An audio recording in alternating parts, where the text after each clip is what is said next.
ҳафтаи охир муҳоҷирони тоҷик аз басташавии суръатҳисобҳои бонкӣ, боздоштҳо ва ронда шудан аз кор зиёд шикоят доштанд. Сабаб ворид кардани ному насаби онҳо ба феҳристи шахсони назоратшавандаи Вазорати корҳои дохилии Русия аст. ин чӣ гуна феҳрист аст? Чӣ маҳдудиятҳоро пешбинӣ мекунад? Чӣ бояд кард? биёед ин мавзӯъро матраҳ мекунем. мо бо яке аз муҳоҷироне дар тамос шудем, ки ба ин феҳрист ворид шудааст. Файзиддин Давлатов 15 сол аст, ки дар Русия зиндагӣ мекунад. ӯ ба тиҷорати гул машғул аст ва иҷозаи иқомати доимӣ дорад. 5 феврал вақте мехост, ки аз суръатҳисобаш маблағ гирифта андоз супорад, хабар ёфт, ки суръатҳисобаш масдуд шудааст. Дар бонк ба ӯ гуфтанд, ки номаш ба феҳристи шахсони назоратшавандаи Вазорати корҳои дохилии Русия ворид шудааст. вақте ки Фазлиддин ба маркази кор бо муҳоҷирон рафт, маълум шуд, ки низом ба таври худкор ӯро ба ин рӯйхат ворид кардааст. ба ӯ пешниҳод карданд, ки ариза нависаду равад. пас аз чанд соат номи ӯ аз рӯйхат хориҷ, маҳдудияти дастрасӣ ба суръатҳисобаш бекор гардидааст. ба гуфтаи Фазлиддин, мисли ӯ қариб 70 шаҳрванди Тоҷикистон ба он марказ муроҷиат карда буданд. ҳамаи онҳо бо ҳар сабаб шомили ин феҳрист шуданд. киҳо ба феҳрист ворид мешаванд? қонуни марбут ба муқаррар намудани реҷаи ихроҷи шаҳрвандони хориҷӣ ва ба кор андохтани феҳристи шахсони назоратшаванда дар Русия тобистони соли 2024 қабул шуд. худи феҳрист 5 феврали соли 2025 фаъол гардид. дар он маълумот оид ба шаҳрвандоне зикр шудааст, ки асосе барои будубоши қонунӣ надоранд, яъне шахсоне, ки дар Русия беш аз 3 моҳ бидуни патент, иҷозат барои кор, иҷоза барои иқомати муваққатӣ ё доимӣ будубош доштанд. хориҷиёнро дар ин феҳрист бо дигар сабабҳо низ сабт мекунанд, аз ҷумла ҳангоми иҷрои қарори додгоҳ дар бораи берун кардан, ихроҷ, будубоши номатлуб, манъи вуруд ва бекор шудани шаҳрвандӣ. мувофиқи иттилои намояндаи расмии Вазорати корҳои дохилии Русия, дар як ҳафтаи аввали корӣ феҳрист қариб 700 000 шахс худро тафтиш карданд. аз ин шумора 86% дар Русия қонунӣ қарор доштанд, 14% бошад ғайриқонунӣ. чӣ маҳдудиятҳо ҷорӣ мешаванд?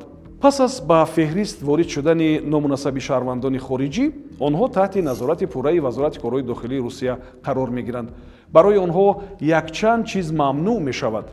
фаъолияти шахсии соҳибкорӣ, ҳамчунин амалиёт бо молу мулк, боз кардани ҳисоби бонкӣ, инчунин бе рухсати мақомоти корҳои дохилӣ аз як минтақа ба дигар минтақа рафтан, фарзандонро ба кӯдакистон ва мактабҳо гузоштан, ақди никоҳ бастан. ҳамчунин бонкҳо ӯҳдадор шуданд, ки дастрасӣ ба суръатҳисобро ба афроди ба феҳрист шомил шуда маҳдуд кунанд. гирифтани маблағ аз суръатҳисоби бонкӣ танҳо то 30 000 рубл дар як моҳ ва танҳо аз хазинаи бонк, на аз банкомат иҷозат дода мешавад. ғайр аз ин, пеш аз адои хизматрасонӣ ё амалиёт барои шаҳрвандони хориҷӣ ва қабул ба кор, корхона ва ташкилот бояд тавассути феҳрист номи ӯро тафтиш кунанд. агар шахс дар рӯйхат бошад, барои ӯ хизматрасонӣ манъ аст ва барои риоя накардани ин талабот нисбат ба он корхона ҷарима пешбинӣ шудааст.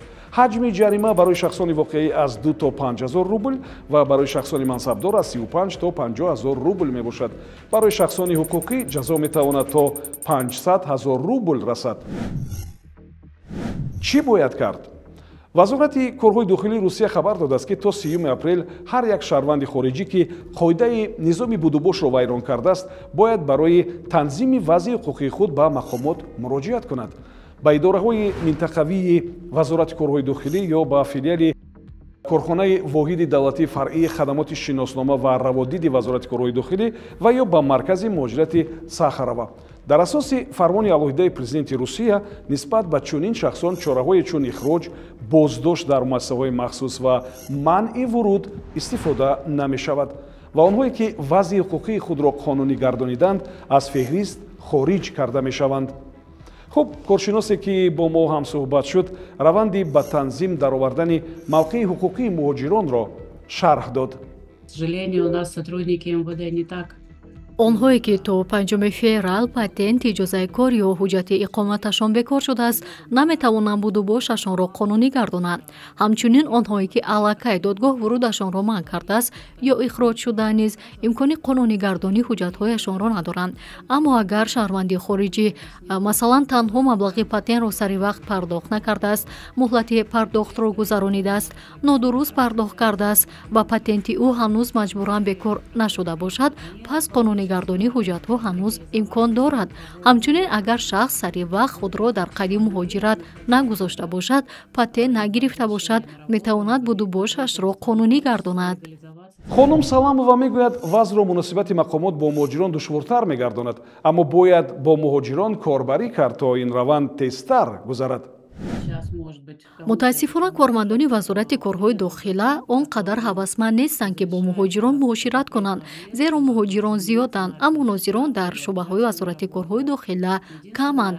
аз ҷиҳати ҷисмонӣ ва равонӣ онҳо аз такрори пайваста як чиз хаста мешаванд. бо вуҷуди ин ҳар қадар равшантар фаҳмонида шавад ки муҳоҷир дар ҳолате ки ба ин феҳрист афтодааст чӣ бояд кунад ва чӣ тавр метавон буду бошашро қонунӣ гардонад, ҳамон қадар ин раванд зудтар мегузарад.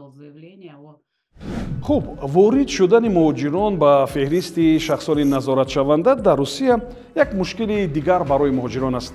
аммо тавре зикр кардем, он роҳи ҳалли қонунӣ дорад. мо зери навор суроғаи ниҳодҳои масъулро мегузорем ки барои ҳалли мушкилотатон дар ин самт бо онҳо метавонед ки муроҷиат кунед. ба саҳифаҳои мо обуна шавед то аз далелҳои воқеӣ огоҳ ва аз дасткориву дурӯғпароканиҳо эмин бошед.